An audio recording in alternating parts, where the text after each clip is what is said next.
नमस्कार। अंतराल के बाद फिर से आपका स्वागत है इस कार्यक्रम में। अब हम सुनेंगे एक ऐसे पति की प्रतिक्रिया जिनका कहना है कि उनकी पत्नी ने 3 शादियां की थी। हाँ योगेश, आप बताएं कि आपकी क्या शिकायत है और आप जो मुकदमा लड़ रहे हैं वो किस आधार पर लड़ रहे हैं, क्या कहना है आपको? जी, मेरा नाम योगेश है। मेरी वाइफ ने मुझसे अनमैरिड बता के शादी की थी, जिसका मेरे पास ये प्रूफ है। और उसका पहला हस्बैंड ये, जिसका मैं प्रूफ लाया, दूसरा ये और तीसरा मैं। अगर आज मुझे तलाक मिलता है, क्या मुझे अपनी बीवी को अपनी प्रॉपर्टी देनी पड़ेगी? सिर्फ 3 दिन मेरे साथ रही है और मेरे घर की सारी ज्वेलरी वगैरह भी उठा के ले गई है। मैंने उसके ऊपर 498 डाल रखा है। जब मैंने उसने 420 डाल रखा है। जब उसे पता लगा कि मैंने 420 डाला तो उसने मेरे ऊपर झूठा केस 498 है, 406 और डोमेस्टिक वायलेंस 125 और डाइवोर्स।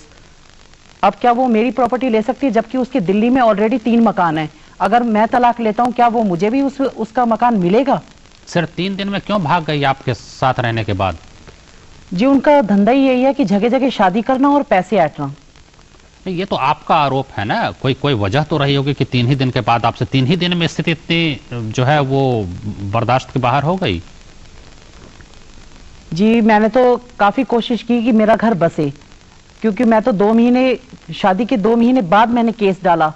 मैं तो उसके घर में रखने की करवा चौथ 17 अक्टूबर 2008 को करवा चौथ था, तब भी मैं उसकी लेने गया था। लेकिन जब उनके पास सारी ज्वेलरी चली गई तो उसकी मदर ने कहा कि अब जो भी बात होगी हम महिला समिति में करेंगे। मैंने कहा ये महिला समिति जाएंगे, उससे पहले क्यों ना मैं केस कर दूं। फिर मैं कोर्ट गया और मैंने केस किया नल एंड वाइड और 420।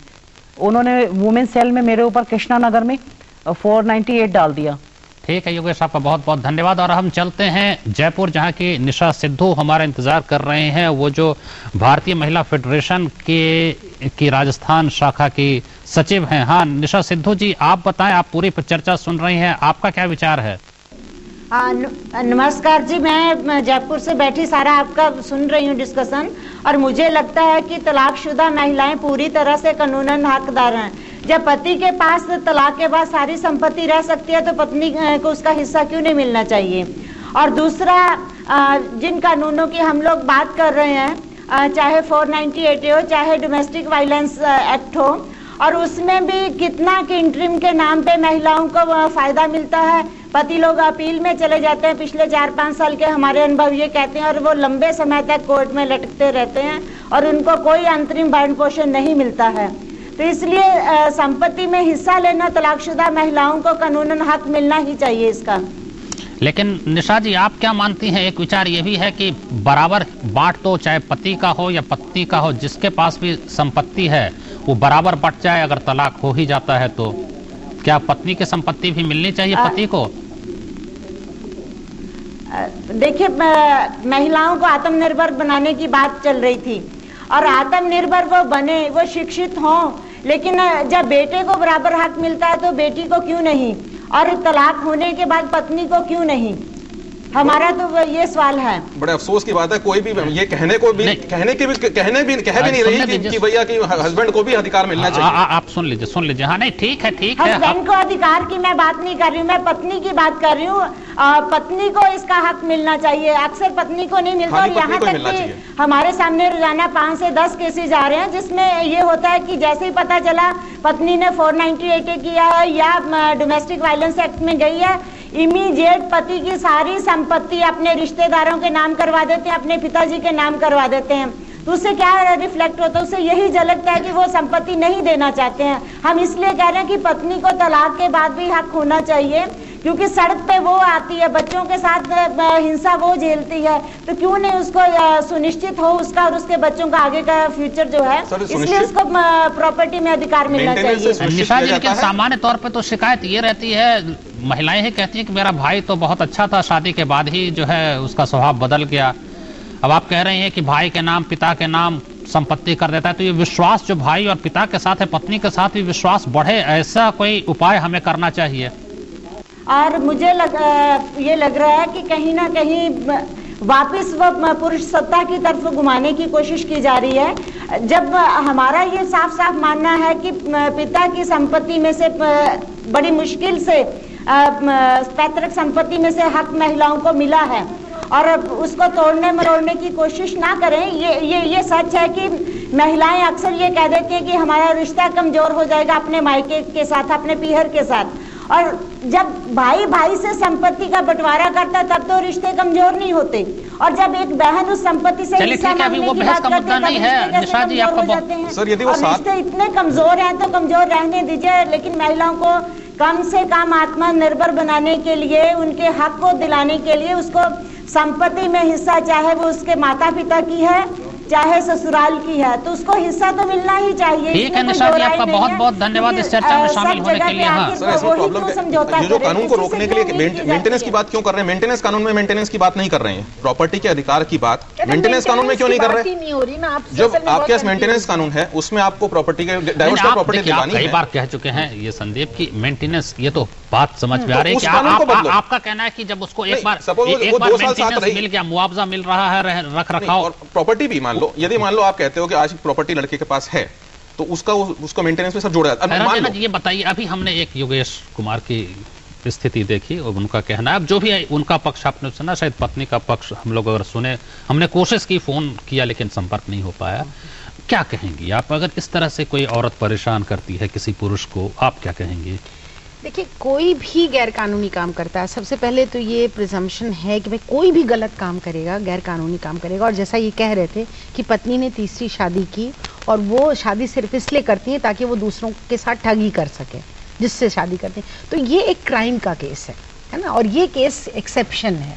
अगर आप इसके भरोसे और इस केस को बता करके अगर हम समाज में ये कहना चाहें, अगर हम ये कहना चाहें कि नहीं, चूंकि उनकी संपत्ति में 3 दिन शादी करके रह करके अब हक मांग रही है औरत, इसलिए समाज में अब औरत को हक मत दीजिए, तो शायद आप पूरे समाज की तरफ से आंख बंद करके एक क्राइम केस को सामने ला करके, ये औरत गलत, ये औरत तो गलत कर रही है ना। जो औरत एक शादी की, तलाक हुआ, उसकी संपत्ति में उसको हक मिल गया, फिर दूसरी शादी करेगी, फिर उसकी भी संपत्ति में हक मिलेगा, तो इसका कहीं कोई अंत होगा? वो 3 करे, 4 करे, 5 करे, कहीं कोई अंत होगा उसका? देखिए, आपने इतनी आसानी से ये बात कह दी सुधांशु जी कि हिंदुस्तान की औरतों के लिए इतना आसान है कि एक शादी करेंगी, उसको तोड़ेंगी, दूसरी करेंगी, तीसरी करेंगी। इसलिए ठीक है, होगा, मैं ये नहीं कह रही हूँ कि नहीं होगा, लेकिन आज आप पूरे हिंदुस्तान के समाज की बात कर रहे हैं और आपने स्वयं स्वीकार किया कि 75% औरतें तो गृहिणी हैं। अगर वो गृहिणी है तो उन्होंने कोई संपत्ति खुद तो बनाई नहीं है। सर, विदेशों के कानून की बात करती है ना, उसमें 50% जो प्रॉपर्टी में दिया जाता है, वो 2 साल रहे हैं, 2 साल में उन्होंने कोई प्रॉपर्टी बनाई,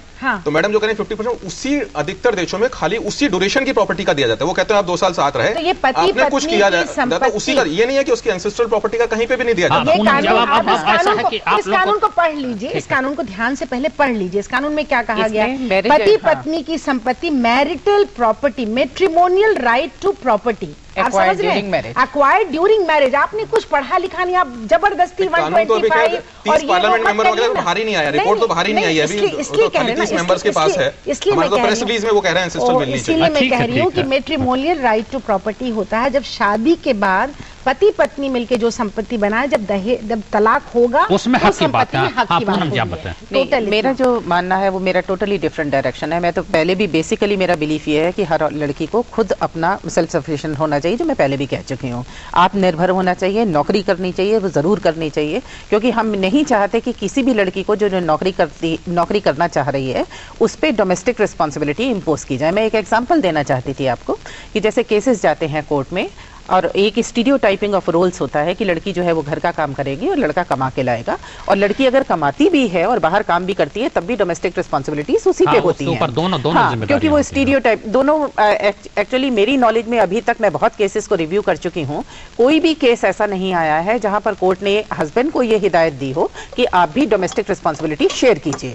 हाँ, ऐसे केसेस बहुत हैं जिसमें उन्होंने कहा है कि कैरियर ऑब्सेशन की वजह से लड़की जो है वो डोमेस्टिक रिस्पॉन्सिबिलिटीज नहीं ले पा रही है और इसीलिए मैट्रिमोनियल ब्रेकअप का ग्राउंड है। ऐसे केसेस को बचाने के लिए, क्योंकि अगर लड़की काम करना चाहती है उसके ऊपर डोमेस्टिक रिस्पॉन्सिबिलिटी ना थोपी जाए, मेरे को ये डर है, एप्रीहेंशन है कि अगर ये कानून पास हो जाता है कि जिसमें लड़की को एक तरफा राइट मिलेगा हस्बैंड की प्रॉपर्टी में, in that property which has been acquired during marriage with that particular husband, तो हो सकता है कि कहीं हम स्टीरियोटाइपिंग ऑफ रोल्स को रीएनफोर्स करें, उसकी गुलामी और बढ़ेगी। हाँ, और बढ़ेगी, और उससे क्या होगा, उसका सब्जुगेशन ज्यादा बढ़ेगा। आप हस्बैंड को इसलिए सुपीरियर स्टेटस देते हैं क्योंकि उसमें अर्निंग कैपेबिलिटी होती है।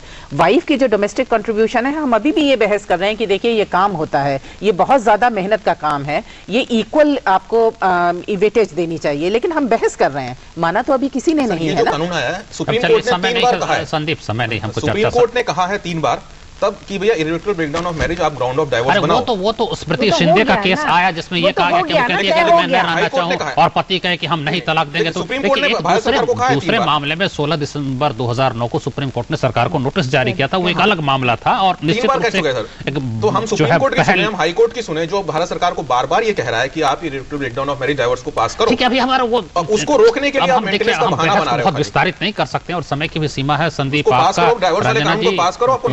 बहुत धन्यवाद। और जयपुर में निशा सिद्धू और अहमदाबाद में रीमा नानावती, आपका भी बहुत बहुत धन्यवाद। चर्चा में समाप्त करनी पड़ेगी, कानून अभी बना नहीं है, इसमें भी और बहस जारी रहेगी, लेकिन निश्चित रूप से जो ये समाज है उसमें विषमता बहुत है, उसमें शोषण कई तरह के होते हैं, चाहे वो जाति के नाम पे हो, लिंग के नाम पे हो या और किसी नाम पे हो।